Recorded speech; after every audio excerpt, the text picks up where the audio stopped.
Mark here for an interview. We are hoping to get some word on what happened to those missing Hazels. Mark here says he has some answers, so we're going to try and get them out of him. So Mark, where did missing Hazels go? So, we would lure them with valuables. We would basically tell them we would give them valuables, but as soon as they tried to take them from our hand, we would grab them by the arm and throw them back in our truck. The truck was soundproof inside, so no one heard their screams. Sound pretty messed up. But that was the only way we could use Hazels as experiment. We started with trying to pay people to volunteer, but no one wants to risk their life over a stupid experiment. No matter how hard they got paid, no matter how much they would get paid, so kidnapping was the only way possible. Oh, I see. Where did the kidnapped victims go once they arrived at the lab? They went to the testing rooms. I didn't work in that department, but I could hear their screams and cries of the people.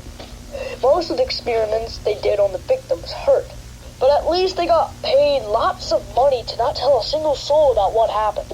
Surprisingly, everyone who was released never reported anything, which was really good.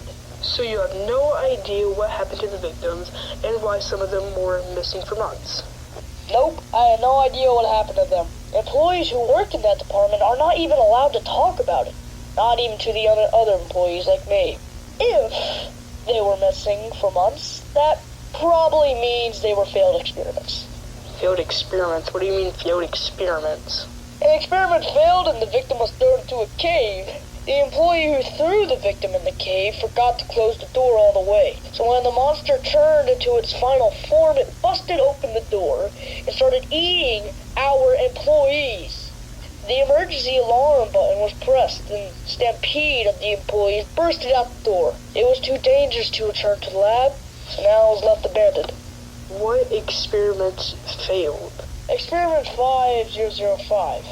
The experiment was to test a newly created vaccine that could save people from cancer. But the vaccine had bad chemicals in it, which caused the 8-year-old victim to turn into a horrifying creature.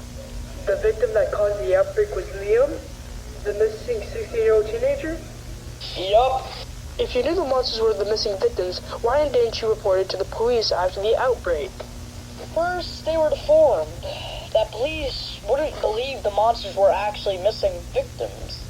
Second, if they did find out they were the missing victims, we would have been arrested for kidnapping and doing illegal experiments. The government wasn't protecting us, so if we were caught, we could have been thrown in prison.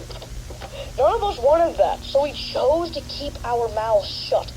It was such a long time ago that if they did find out the monsters were the missing victims, it would be pointless. What would have happened if someone were to visit the abandoned lab? The monsters will get them. Survival rate is below 10%.